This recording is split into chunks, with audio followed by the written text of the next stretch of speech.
Here we go. There's no title bigger than this. It is great to be back. Welcome to the Worlds. Wow.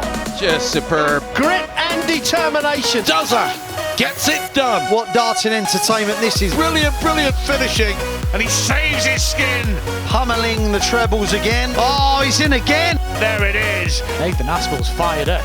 Composure and skill. Oh, magnificent from Van Gerwen. He's up there to prove a point. And this time, Peter gets it right. It's all right on the night at the Alexandra Palace. Hello and welcome to On The Wire at the William Earl World Darts Championship. I'm Dan Dawson, this is Chris Murphy, and we're here at Alexandra Palace where we have seen some things, Murph, over the last 24 hours. And some significant things as well as the tournament really hots up. We're going to talk about last night's stuff and the game that everybody has been talking about seemingly non-stop since it happened. Mensur Suljovic versus two-time winner Gary Anderson. Mensur came out and did something we knew he was going to do, that he's done a million times before, that he's done against Gary, and yet there are mobs of people with pitchforks at the bottom of the hill looking to burn down Ali Pali because of it. Yeah, I mean, we'll talk about it more later, but Gary Anderson clearly unable to not let it affect him. I mean, he dealt with it because he won the match, but yeah, Gary Anderson knew it was going to happen as much as you or I did, but still let it bother him and had an angry rant afterwards in his Sky Sports interview. And yeah, I think there's a few things to talk about, so I think we'll come on to that in the second part of the show. Yeah, we will come on to that, because this game was an absolute blinder. Went all the way to a deciding set, deciding leg. Price and Dolan both on 72 for the match. I mean, look at this from Price, 170 checkout chucked in there as well. This is the moment where Gerwyn Price really announced himself as a potential world champion, isn't it? Absolutely. Brendan should have slowed him down, shouldn't he? That's what he did wrong there. But yeah, Price, in the heat of battle, producing the goods, which the way he's been talking and performing a little bit in the lead up to this tournament, I wasn't sure was going to happen if he was given a battle. Dolan gave him one, Price was up to it. Yeah, his finishing absolutely incredible for 95% of that game, and that's 72 checkout. Look at Brendan there. What a display from him, though. The history maker, absolutely superb. Can't wait to see him back in action at the start of next year. But the run came to an end for the gambler Danny Baggish. Looked like he might have been railroaded by Glenn Durrant.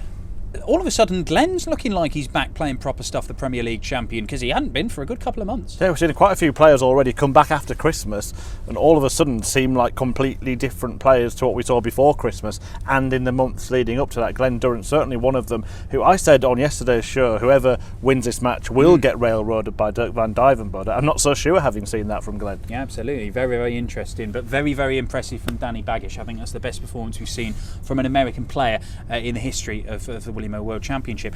But let's just mention Anderson and Suljovic again, because Gary has won it, and he won it very well in the end. I was actually impressed by Gary Anderson with the way that he managed to close out the victory, and yet he needed to do that because I wasn't impressed that he let this affect him. Now, Devon Peterson next for him. Devon says he's not going to slow him down, but plenty of players would, because it just gives you an advantage, doesn't it? Yeah, well, I think there are three things to talk about. One is the slowing down, which Gary Anderson should have, and I think did expect, but still let it affect him. The second is the table scenario, which I don't know where to start with that one. And the third is actually the game of darts that went on. Gary Anderson won the last 6 legs of that match, having lost the previous 6 legs to win it in the end. It was impressive how he somehow managed to do that when obviously not able to hold it together mentally. I mean, the slowing down thing we've discussed, the table thing at the beginning. So Gary's saying that Mensur went to the wrong table and that affected him from the beginning. What did you make of that? Well, I mean, I actually saw, I was watching it live and I saw Mensur walk along and he seemed a bit confused about the table. And I remember thinking at the time, does it really matter? Well, evidently it does to Gary Anderson. There are plenty of players out there. You have to adapt to the situation. Somebody like 3-time world champion John Parr, he wouldn't let that affect him. He'd just get on with the game. I mean, it would be silly to think that a player, one of the greatest players that's ever played this game, almost got knocked out of the biggest tournament in the world just because somebody went to the wrong table. But that's actually what very nearly happened last night. Do you think that Gary needs something to fire him up a little bit. He's come into the tournament saying, I don't really care, I've got no chance. He does care, doesn't he? If you saw him last night, he certainly does. We've heard that a million times. So Gary Anderson constantly says, I don't care, I win or lose, I just don't mind. Well, if that's the case, then why get so furious about everything? And not just him, everybody getting furious as well. But look, he's through, and he's got a chance of winning this for a third time. We know if he does it top gear, that game against Evan Peterson could be an absolute barnstormer. Let's get on to this afternoon's action, because James Wade was fancied by a lot of people to go further than ever before at the World Championship, and he produced this, the first 9 data, the first perfect leg at the World Championship for 5 years. But weirdly, that was an oasis of brilliance in a desert of rubbish from him for the last 4 sets of that match, as Bunting came from 2 down to win it. Yeah, it was a nice toy in the cracker for James Wade, wasn't it? But the joke was terrible and the hat didn't fit. It was one of the worst performances I think I've seen from James Wade in a long time. Not taking anything away from Stephen Bunting, who dealt with him, but the complete opposite to what I said before. James Wade looking really good in the run-up to this tournament, and comes back after Christmas and just doesn't get going at all. Yeah, really, really strange, but it does mean the machine will not become world champion. This is the only tournament,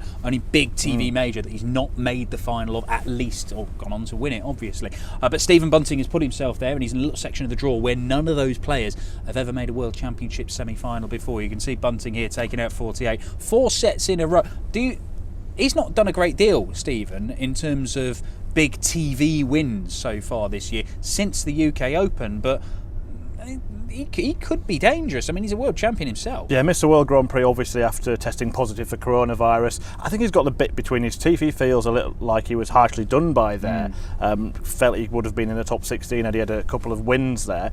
So I certainly think he's a contender, as all of a sudden is Daryl Gurney. Yeah, Chris Dobie played really, really well in this game and was barely allowed a look in by Super Chin, who all of a sudden is looking absolutely phenomenal. This could well be his best World Championship campaign at Ali Pali in terms of the standard he's produced in his first 2 games. He beat Willie O'Connor and then saw off Chris Dobie. 2-time major winner, you can't rule him out. I still think for 4-0 though in this final game of the afternoon that Devon Peterson still hasn't shown us what he's capable of. Yeah, he has rode his luck a little in this tournament with his opponents missing doubles. Lowe missing darts in 2 of the sets that Devon won there, so it could have been a different story. Not playing well, but winning. Some people say that's a sign of a successful player, and Peterson, we know that he's got gears because of what he's done this year. Going back to the Gary Anderson thing for Devon, I think that he's in danger of perhaps showing too much respect to Gary if he does just get on and play at the pace that Gary Anderson dictates. And I don't call it cheating. I think there are, many ways to skin a cat, and I think that Devon Peterson would be wise just to rub Gary up a little bit wrong way. Murph says, Devon, slow him down. Slow him down. Go to the wrong table, slow him down. It will increase your chances of becoming world champion. Let's have a look at what we've got tonight, because we've got one final 3rd round game to be completed. That will see Danny Nopper and Dave Chisnell, Noppy versus Chizzy in the rubbish nickname derby. Chizzy, we know, is a massive scorer. Noppy is very in and out. I really don't know which way it's going to go. I think Noppy's probably been more consistent on the tour over the last year, but Chizzy's got firepower. Yeah, I think Chisnell wins this one, actually. I think Danny Nopper, now and again on TV, just puts in this terrible performance, and you can tell from the early stages by the way that his darts land in the board, because often you see them all going in at different angles, and it just happens from time to time, more often than not on stage or on TV. He's also looking for a new nickname, Danny Nopper. He is, yeah. Suggestions in the comments, and we'll pass them on. Yeah, although, I mean, have we learnt nothing? Do not ask the public to do anything. It would just be called Darty McDart's come the end it's of it. It's better than Noppy. Yeah, okay, that's fair enough. Then we get to see the last 16. So we're going to see 2 players through to the quarterfinals. Gabriel Clemens, Christoph Ratajski, they met at the World Match Play this year. Ratajski won. They've met in 5 other games. Ratajski has won every single one of them. Gabriel Clemens has knocked out the defending champion and now has to back that up. Everything points to a Christoph Ratajski win, doesn't it? It does for me, actually. Clemens, excellent performance against Peter Wright. I just do wonder if we'll get a case of after the Lord Mayor's show here. Like Jason Lowe. Yeah, and after Ratajski. the Lord Mayor's Lowe. Brilliant, Dan. I should have said that. Yeah, You've spent too much time with me, haven't you? Disgusted with myself for pulling a Murph line out. But I do think that Ratajski is the kind of player that you don't want to run into having just had that kind of performance. And I think you could actually see him off quite comfortably tonight. Interesting. Do you think it's going to be another barnstorming display from Michael van Gerwen? Because the way you started this tournament, it is not hyperbole to say he's in that sort of record average, most incredible World Championship win you've ever seen kind of territory. But can he sustain that all the way through? I think he can. I think that it's probably going to be one of the best matches we've seen in the tournament so far. I think that Cullen will raise his game. I think he likes playing Michael van Gerwen. He likes the pace. Beat him a couple of times on the Euro Tour to win titles in the last 2 years, including one, as you say, recently. I think it's all going to be about those fifth legs in sets, and Michael van Gerwen is an absolute demon in this tournament when it comes to winning those.